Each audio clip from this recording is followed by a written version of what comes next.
my dear students, in the last lecture we had discussed about these physical quantities: distance, displacement, speed, velocity and acceleration. So now we will talk about the equations of motion, where these parameters, even we will add plus time. So clubbing all these physical quantities with time also, we will derive some equations and which will be used for the numerical problems. So before going that, if you remember, in the last lecture I had been using one word very frequently: motion along a straight line without reversal of motion. So I want to explain it a bit. I mean to say that I will elaborate a bit, so that reversal of motion, if it is there, then how does it affect the distance and displacement?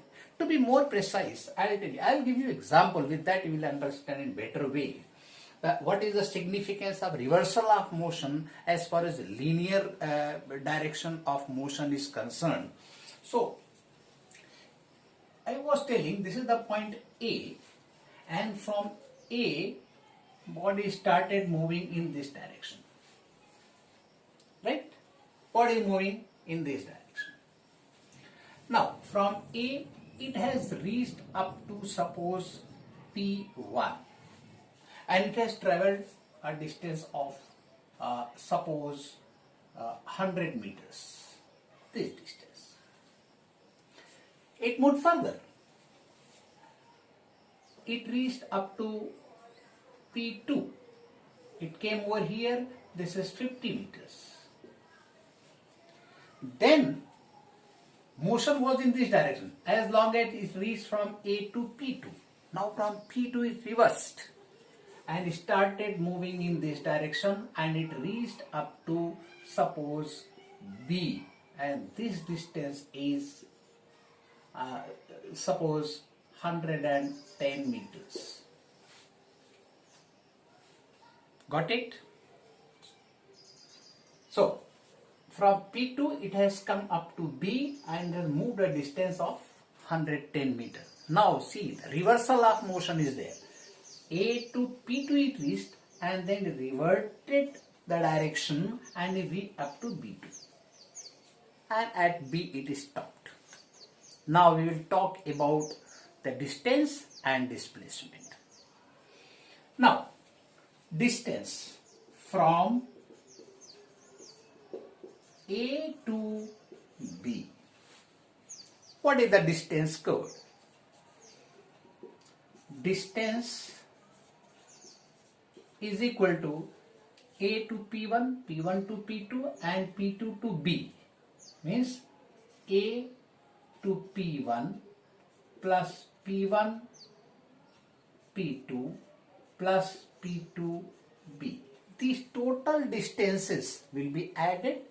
That is 100 plus 50 plus 110, that is 260 meters.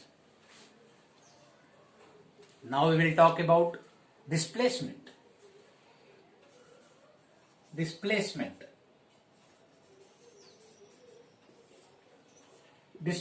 of the object which has moved from A to B. As per definition, if you remember, I had told you that displacement is the shortest distance between the two positions of the object. Now final position of the object is B, initial position is A. We will say this is initial position, this is final position. It is initial position, right? And this is final position. So what are the two positions of the object during motion? That is A and B. And what is the distance between A and B? And that will be the displacement. So this distance we have to find out. So from here to here minus here to here. This I will say that is AP2 minus P2B. This distance you will get. This is negative because, as I said, displacement is a vector quantity. From A to P2 it is in positive direction. This direction is positive and this direction is negative for displacement. From A to P2 it went, then again P2 to B it is negative. So AP2 minus P2B, and that is equal to 150 minus 110, that is 40 meters. Means here distance is 260 meter and displacement is 40 meter. It means magnitude of displacement and the distance both are not equal because reversal of motion is there. If reversal of motion is not there, that case should also be seen. A to P1 and then P1 to P2. No change in direction. So total distance is 150 meters. From A to P2. What is displacement? Shortest distance, since we are along a straight line, displacement is also 150 meters. Of course, the magnitude of displacement. That is why I had been telling that if there is no reversal of motion along the straight line, then distance is equal to the magnitude of displacement. I think this concept is clear to all of you now. Okay, now I will proceed further.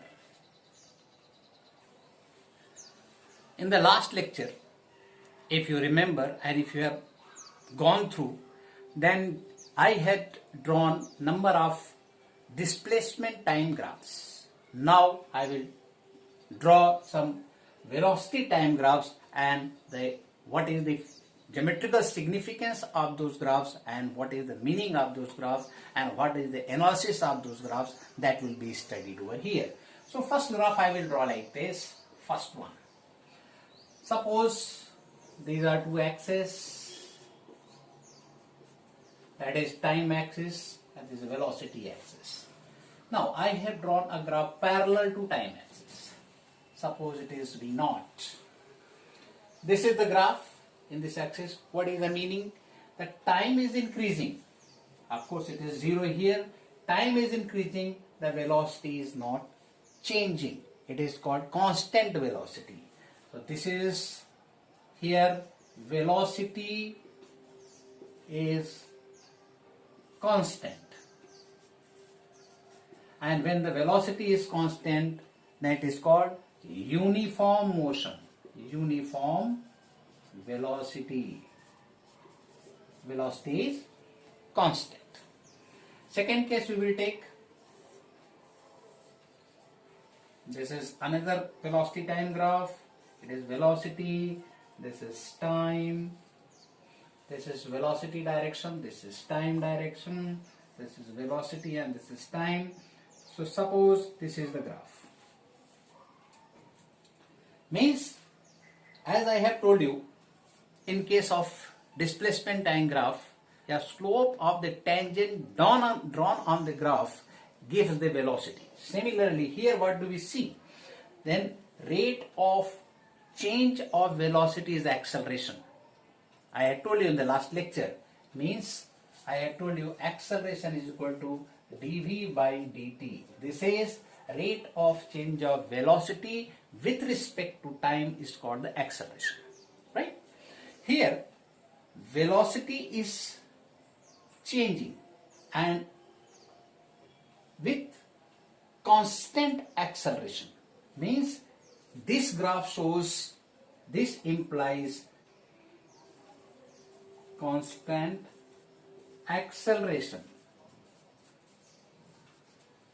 in positive direction. This direction is positive, this direction is positive. Of course, time there is no question of positive and negative. This is positive direction of velocity and this is negative direction. This is positive direction and this is negative direction of velocity. Similarly over here, this is positive direction and this is negative direction of velocity.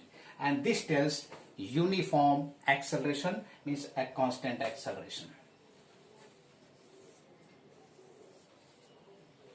Again, velocity time graph.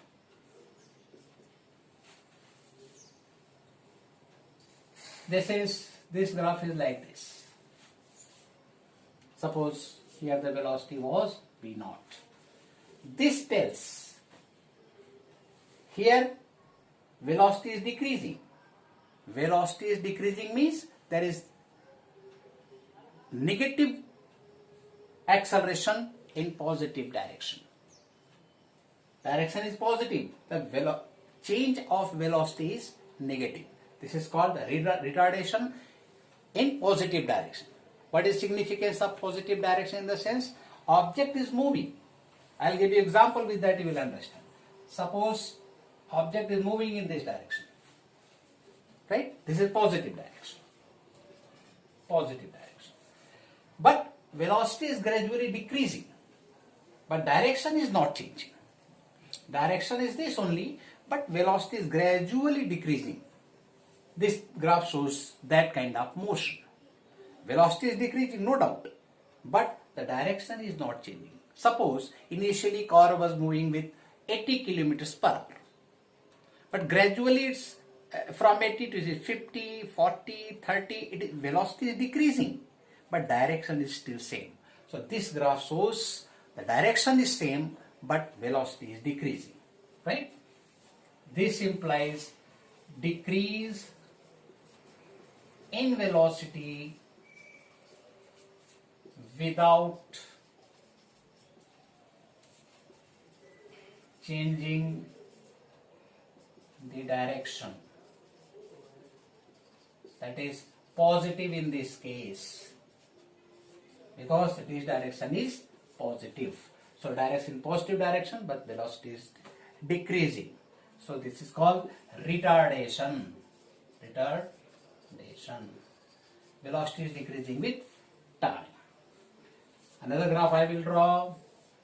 This should also be understood. Velocity in this direction, and this is the graph. What does it mean? Here, this implies this is 0. This is 0. Here, initial velocity is 0. At t is equal to 0, v was 0 in this case. But in this case, suppose it is velocity is v naught. Means here t is 0. At t is 0, v is not 0. At t is equal to 0, v is equal to v naught. So it has got some initial velocity and there is positive acceleration. So this implies constant acceleration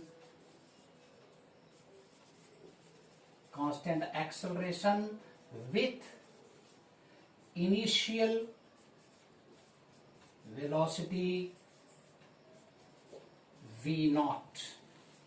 So these are the 4 graphs. Some more graphs I will take, and that should be understood well, because once graphs are understood, rest of the things is very easy for you. Now I will draw another graph. So see, this is time, this is velocity, of course, this is positive direction, this is negative direction. Now graph is like this. What is the significance of this? Here there is non-uniform acceleration and acceleration increasing. This implies non-uniform acceleration, increasing acceleration. Of course, it is increasing. Next we will take, and why it is increasing, that I will explain. I will geometrical interpretation of velocity time graph, that will be discussed. Remember this graph, I will explain later how this graph tells us there is increasing acceleration. Non-uniform, but it is increasing. Here velocity, this is time, this axis, this velocity axis, this is 0, of course it is 0. Graph is like this. This implies non-uniform acceleration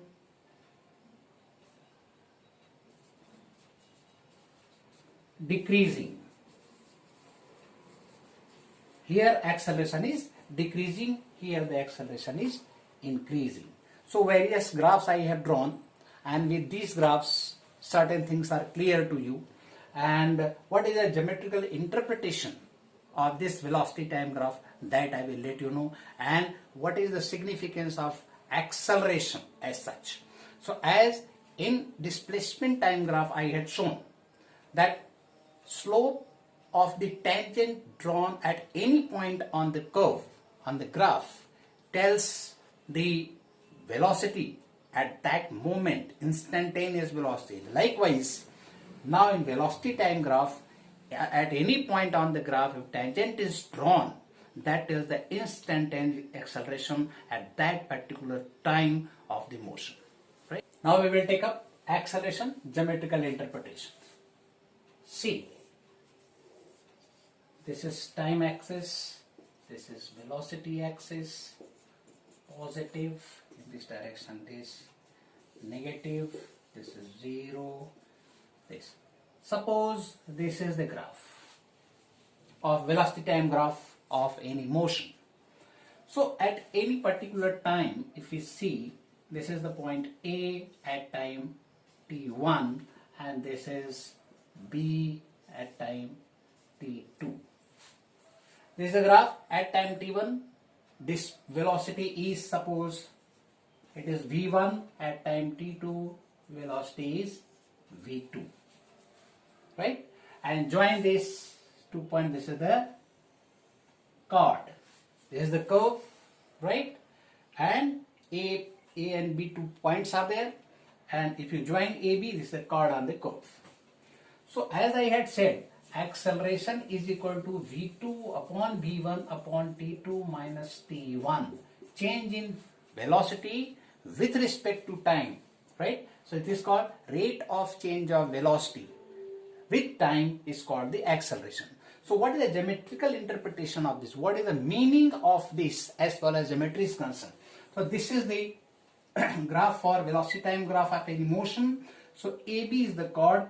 If we draw perpendicular on this, suppose it is C point. This is V1, this is V2. So this part is, this part, I will say this, V2 minus V1. By magnitude we are going, and this is T2 minus T1. And let this angle be theta. Right? So in this right angle triangle ABC, what is tan theta? Tan theta is BC upon AC, that is equal to V2 minus V1 upon T2 minus T1. So what do we observe? And tan theta is the slope of the chord AB, right? Tan theta is the slope of this chord, and if the slope of the chord tells acceleration, the acceleration is equal to V2 minus V1 upon T2 minus T1, and slope also it is V2 minus V1 upon T2 minus T1, means on this curve, in this motion, this chord, slope of the chord tells the acceleration. Of course, this is called delta V upon delta T. So therefore, slope of the chord AB implies, that is tan theta implies the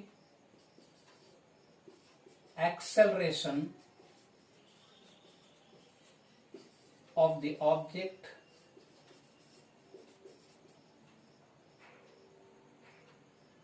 during time t1 to t2. From here to here, whatever acceleration was, it is given by the slope. Now we will talk about the instantaneous acceleration, which is called the acceleration. This is called, of course, it is called the average acceleration. Now we will talk about instantaneous acceleration. Particular moment, what is the acceleration? As in case of displacement time graph, we had proved that tangent drawn at any point gives the velocity at that point. Similarly over here, if A approaches to B, delta t approaches to 0. Of course it is delta t, it is delta v, right? It is delta v. Means when A approaches to B, delta t approaches to 0 and this chord becomes tangent at this point.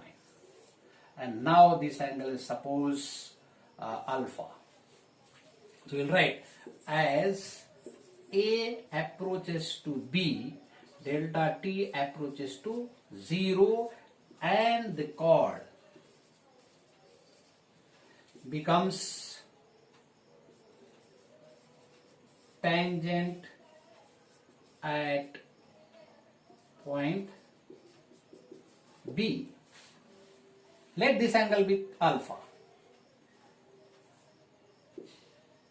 Let this tangent makes an angle alpha with positive direction.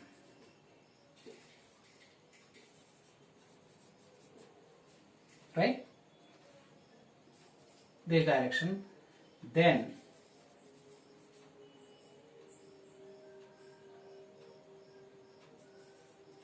tan alpha implies the slope of the tangent.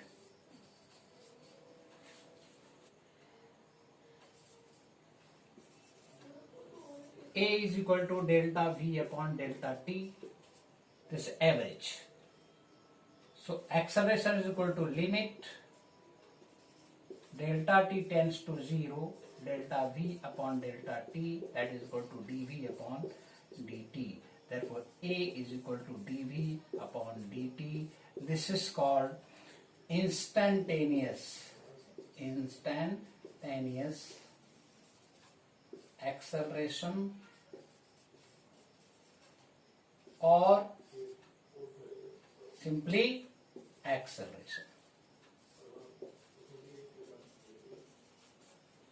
Instantaneous acceleration or simply acceleration. The acceleration is dV by dt, and dV by dt when it reaches at this, and therefore the tan alpha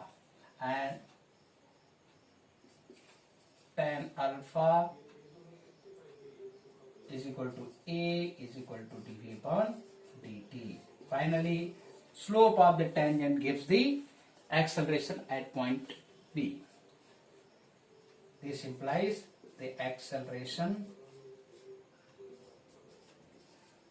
at B. So, what is the significance of geometrical interpretation? But on any velocity time graph at any point, if tangent is drawn and the slope of the tangent gives the acceleration at that particular time of motion. It's very important and you should remember it, right? So, see, what have I written over here? The area bounded by the velocity time graph with time axis gives the displacement of the object during motion. So what is the meaning of this? Suppose this is time axis, this is velocity axis, it is 0. Suppose this is the graph, right?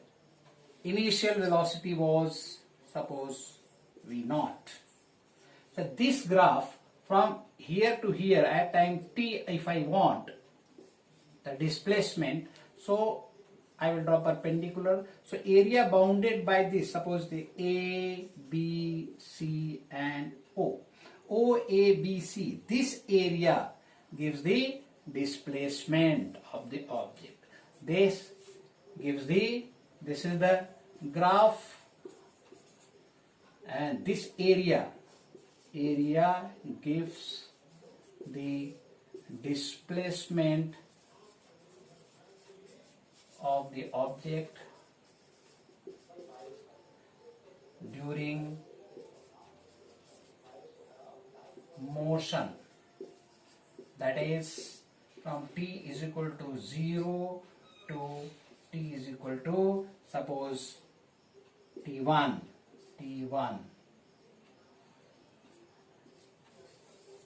So this gives the displacement. So it is very important, and you should remember this. Any velocity time graph is given, the graph and the time axis, a particular time, if you want the displacement, we will take the area bounded by this graph and the time axis, and that gives the displacement of the object during motion. That from 0 to t is equal to 0 to t is equal to t1. During this motion, this is giving the displacement. And it started, initial velocity is v0. In case some other cases, when initial velocity is 0, so graph will be starting from O, otherwise from some other velocity v0. So this way, up to this we have made clear. So next time, for the next lecture, I will take the equations of motion, I will derive the equations of motion, and then we will go for the numerical problem base.